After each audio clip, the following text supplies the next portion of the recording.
Sveiki sugrįžę į mano kanalą. Aš vardu Simas, dar kitaip žinomas Danausi vardu.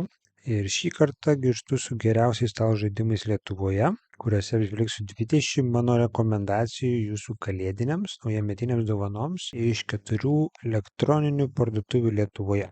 Šiame vaizdo įraše kainų nelyginsiu ir palieku jums patiems apsispręsti, kur ir kokį žaidimą pirkti dovanoms.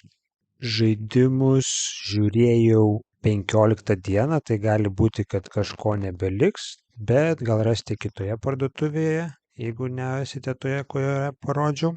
Taip pat, kas dar nematė, praėjusioje transliacijoje išbandžiau savo naują kamerą. Vertinkite kokybę, ar jau geriau viskas matosi, ar prieinu prie jūsų norimų rezultato ir manau jau galėsiu rodyti ir gyvas žaidimų sesijas daug kokybiškiau negu anksčiau. Ir lauksiu jūsų komentaro. Aišku, su garsu dar žinau, kad reikia padirbėti, bet jau greitai turėsiu naują mikrofoną, tai turėtų ir šitas dalykas pagerėti. O dabar judėkime prie mano 20 rekomendacijų, kuriuos pateiksiu sugrupavęs pagal grupės, kam tie žaidimai labiausiai būtų skirti. Pirmoji mano rekomendacija būtų Love Letter žaidimas, jau totali klasika, skirta nuo 2 iki 6 žaidėjų, trunkanti gal iki pusvalandžio ilgiausiu atveju, tai jau daug kieno pamėgtas ir manau viena iš geriausių alternatyvų tiems, kam reikia mažo žaidimo ir visai nebrangaus ir kuo tikrai nenusivils nei vienas gavęs tokią dovaną, jeigu neturi šio žaidimo. Tai manau, kaip kainos į kokybės santykis, tai būtų vienas iš geriausių žaidimų rinkoje. Antroji rekomendacija būtų Wavelength žaidimas, skirtas didesniom grupėm, bet galima žaisti ir dviese. Tai puikus žaidimas tiek susipažinti, jeigu dar nepažįstatės vienas kito pakankamai gerai, tiek ir sužinoti apie savo draugus kur kas daugiau negu žinojote iki šiol. Tai savotiška, net sakyčiau, alias alternatyva ir daug labiau universalesnė. Aišku, žaidimas yra anglų kalba, bet jei norite žaisti paprasčiau, galite visada pasirinkti tiesiog paprastesnius žodžius. Žaidimas labai, sakyčiau, prisitaikantis prie aplinkybių, tai dėl to tikrai nedvejokite. Ir manau, tai irgi viena iš geriausių alternatyvų, norint turėti party žaidimą didesniai žaidėjų grupiai. Trečioji mano rekomendacija irgi labai tinka didesniom grupėm, tai Cockroach Poker žaidimas, skirtas nuo 2 iki 6 žaidėjų, labai paprastas, nes jūs tiesiog naudodami skirtingas tarakonų korteles blefuojate, kad būtumėte paskutinis žaidėjas žaidime.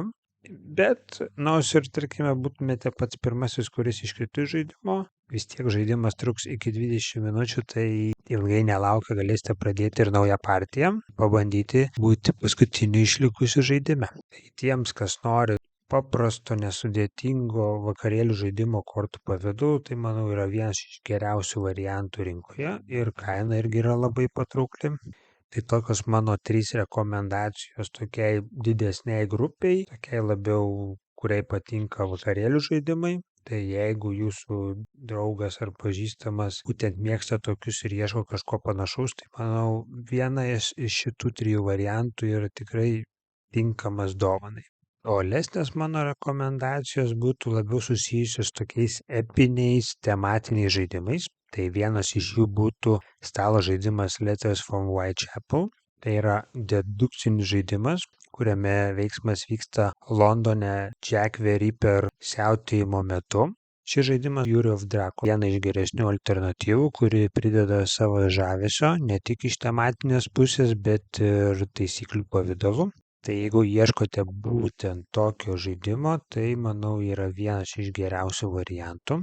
Antroji mano rekomendacija iš tematinių žaidimų būtų The Lord of the Rings Journey ir Middle Earth. Ir šiuo metu, sakyčiau, tai yra vienas iš geriausių Dungeon Crawler žaidimų, kuriame jūs ne tik pasinersite į Tolkieno žiedų valdovo visatą, bet ir išgyvensite nuotykius, kurių nematėte nei filmuose, nei skaitėte knygose.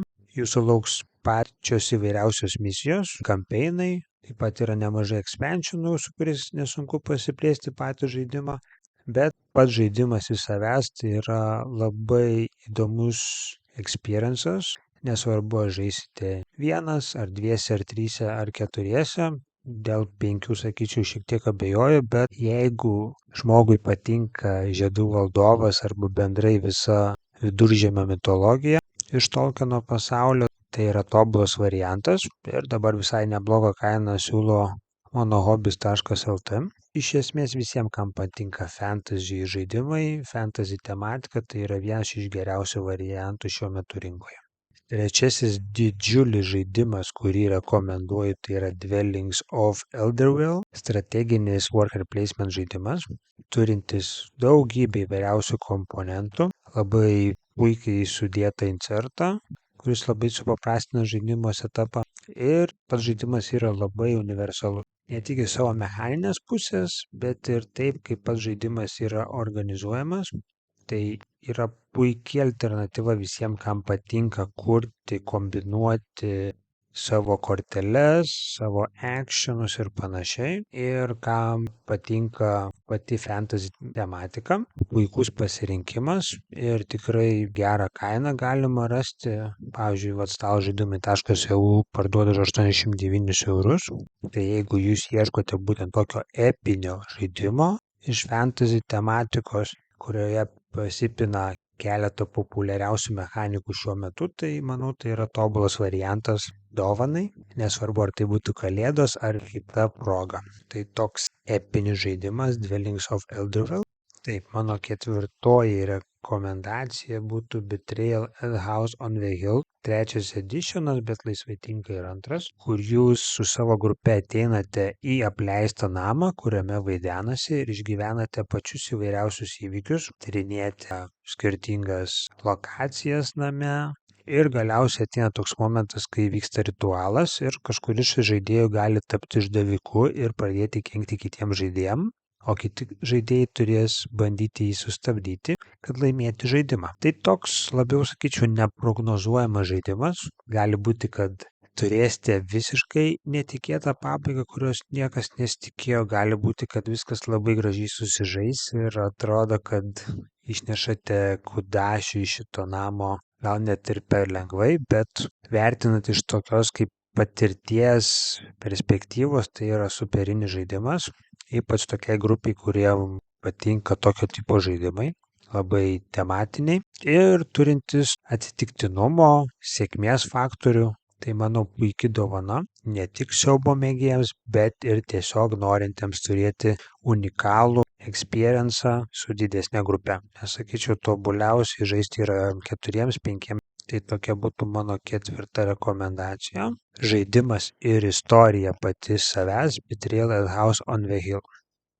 Ir paskutinė mano rekomendacija iš tokių labiau tematinių, epinių žaidimų, tai būtų bendrai paimkime visą Unlock pabėgimo kambarių stalo žaidimų seriją. Tai vienas iš tokių būtų Star Wars Unlock žaidimas, kuriame rasite 3 skirtingas istorijas, bet dabar yra ir leidžiamos po vieną, tai jau žiūrėkite, kaip jau jums patogiau tiek ir kainos atžvilgių, tiek ir pačio turinio atžvilgių. Sakyčiau, tobulas žaidimas grupėms, kurie nori išgyventi tam tikrą patirtį, turėti unikalų žaidimo vakarą. Aišku, žaidimas nėra daugkartinis, galime taip pasakyti, bet tai puikus žaidimas, kuris galėtų keliauti iš rankų į rankas.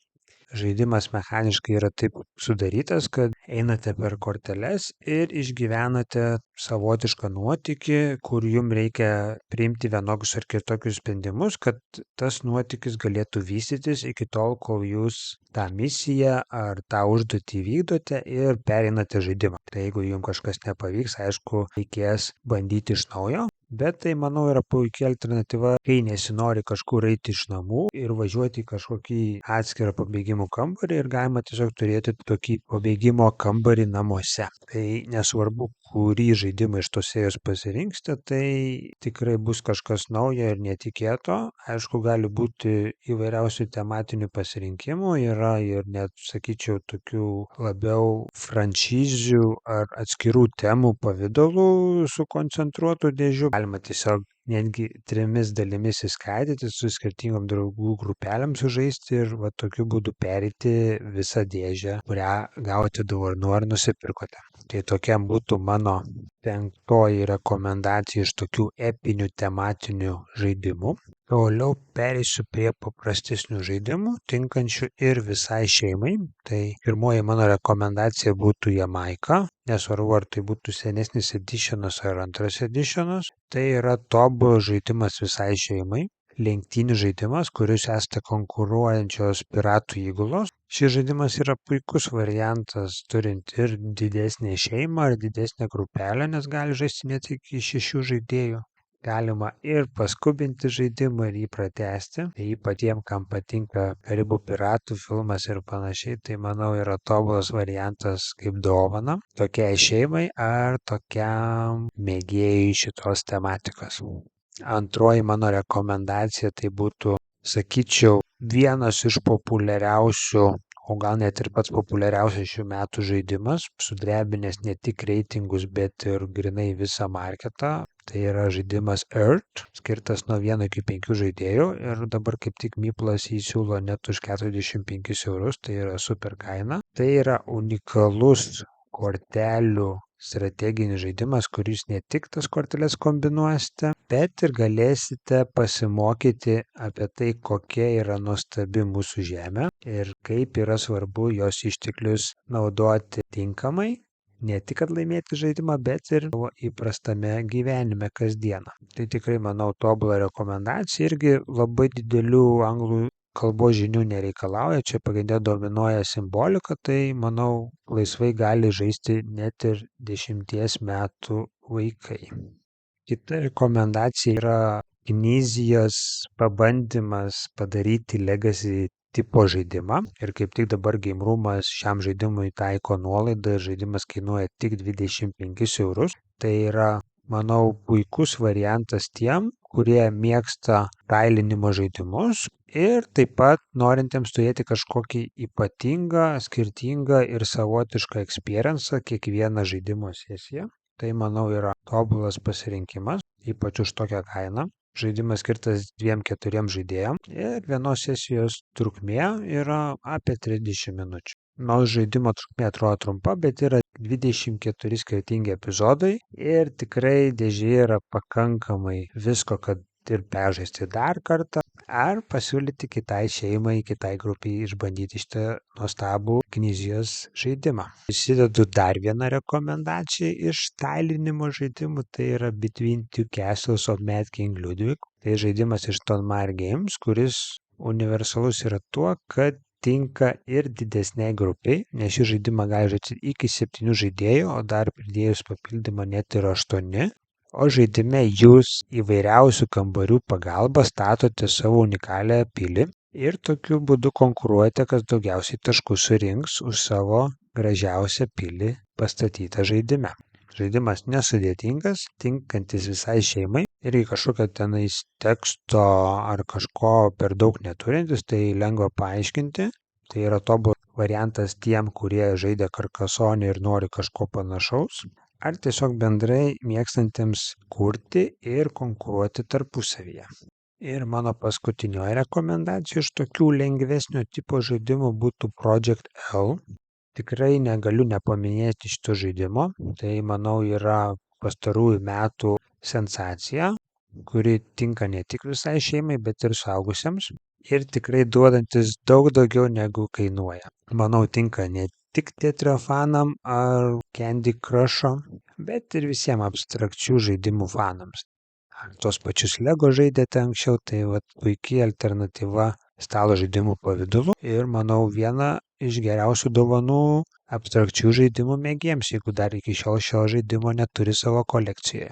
O dabar pereinu prie rimtesnių stalo žaidimų, kurie yra daugiau negu vidutinio sudėtingumo, strateginiai euro žaidimai arba turintis pagrindą iš euro stalo žaidimų. Tai pirmasis tokių būtų Ark Nova, tai irgi yra pastarųjų metų hitas. Puikus žaidimas norintiems kažko daugiau negu, tarkime, pasiūlo Wingspanas, ar gal jau Terraforming Marsas atsibodo. Tai, manau, yra vienas iš geriausių engine builderių rinkoje. ir puikiai tinkantis ir 2 žaidėjams. Sutinku, kad 3 yra idealiausias variantas. Ir taip pat jau yra papildymas ir su vandenynų gyvūnais, kas irgi prideda daug alternatyvos ir įdomių sprendimų žaidime. Tai tiems, kam patinka tokio tipo žaidimai, tai manau yra vienas iš geriausių variantų dovanai, nesvarbu kokia proga.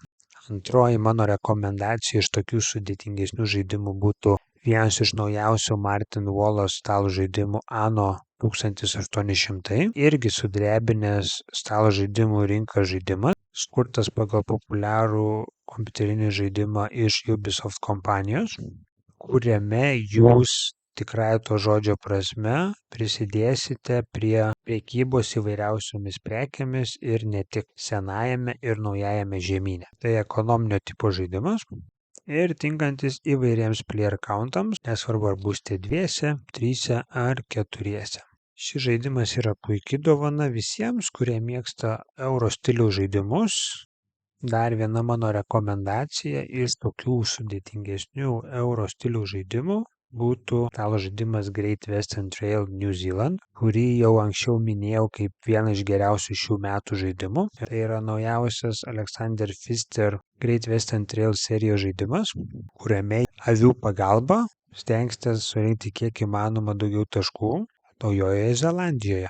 Tai daug apie šitą žaidimą neįsiplėsiu, bet manau tai yra irgi tobulas variantas tiems, kam patinka sudėtingesni euro stiliaus žaidimai.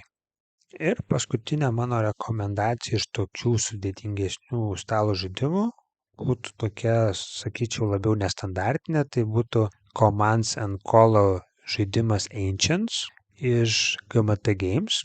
Tai yra vienas iš geriausių šios serijos žaidimų, kuris jūs nukels į senovės laikus ir valdydami skirtingas armijas kovosite prieš savo oponentą, tarsi šachmatuose, bet su visai kitokiu prieskoniu. Nors žaidimas prašo, kad nėra per daug sudėtingas pagal Board Game Geeką, bet pasirinkimų variantų, ką daryti, kaip daryti, tikrai turėsite labai daug. Aišku, labai priklauso, koks jūsų oponentas bus ir ką jis darys, bet jeigu jums patinka tokio stiliaus žaidimai, kur jūs strateguojate viską keliais ėjimais į priekį, tai manau yra tobulas pasirinkimas. Taip pat yra skirtingi laikotarpiai, tai tikrai manau yra pasirinkimų tiek, kad galima laisvai pritaikyti pagal tai, kas arčiau širdies tam žmogui, kuriam norėsite padovanoti šios serijos žaidimą. Ir dar liko 3 žaidimai, 3 rekomendacijos, apie kurias norėčiau pakalbėti. Tai yra tokie labiau žaidimai, kuriuos nepriskaičiu kažkokiai kategorijai, bet tikrai rekomenduočiau ypač dovanai. Tai kaip pavyzdys būtų Jump Drive žaidimas, tai yra, manau, tobulas žaidimas tiem, kurie norėtų išbandyti deck building mechaniką, šios mechanikos subtilybės ir galimybės, ką galima daryti žaidime. Šis žaidimas yra padarytas pagal Race for the Galaxy žaidimą. Tai puikia alternatyva tiems, kas nenori pradėti nuo sunkaus žaidimo ir norėtų po truputį įsivažiuoti į šitą mechaniką, netgi sakyčiau šitą visatą. Jeigu norite tokio nebrangaus žaidimo ir būtent deck builderio, tai manau yra vienas iš geriausių variantų ir neužtrunka ilgai ir tinka iki 4 žaidėjų. Kita tokia netradicinė rekomendacija būtų Terraforming Mars The Dice Game žaidimas. Tikrai mane nustebinęs.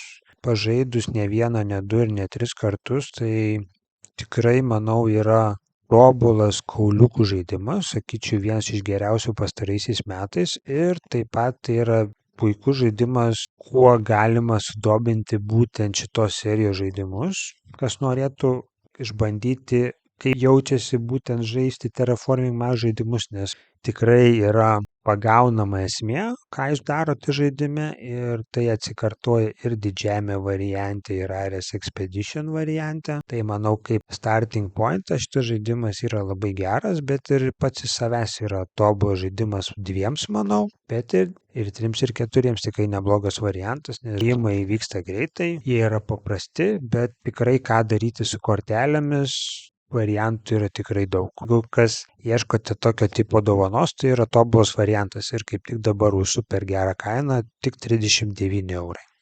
Ir mano paskutinė rekomendacija šiame vaizdo įraše. Tai yra Red Rising žaidimas. Mane irgi labai nustebinęs nuo pat pirmo sužaisto karto. Tai toks visiškai nestandartinis tonmaių žaidimas. Ir ypatingas tuo, kad nesvarbu, kiek žaidėjų žaistų, jis vis tiek trunka apie valandą. Jūs galite tiek kontroliuoti oponento ėjimus, tiek papušinti žaidimo pabaigą arčiau ar toliau. Aišku, čia jau yra daug daugiau angliško teksto. Čia jau yra ką paskaityti ir pirmas, antras kartas, manau, toks ir bus labiau, kai jūs skaitysite korteles, ką jūs daro ir nebūsite tikras, ką daryti per savo ėjimą, bet žaidus keletą kartų, pati esmė yra labai greitai pagaunama ir ta konkurencija tampa tik dar labiau nuo to aršesnė. Viena iš geriausių dovanų tiem, kam patinka kortų žaidimai, nesvarbu, ar tai būtų collectible tipo kortų žaidimai, ar tokie labiau, kai yra deckbuildimo mechanika ar tam tikrų kombinacijų mechanika žaidime. Tai yra puikus pasirinkimas ir, manau, puikiai dovana. Ir taip pat, ko neužmiršau paminėti, tai yra superinis solo variantas. Tai, manau, mano vienas iš mėgstamiausių solo žaidimų iš Tonmaer Games. Tai tokios mano 20 rekomendacijų, iš ko galite pasirinkti, ką dovanoti konkrečiam žmogui ar bendrai, ką galite net ir patys savo nusipirkti, kalėdų ar naujųjų metų proga. Žaidimai yra patys įvairiausi, tikrai verti dėmesio bent jau pabandymo, bent jau pasidomėjimo apie juos. Ačiū visiems žiūrėjusiems ir iki kito karto. Iki.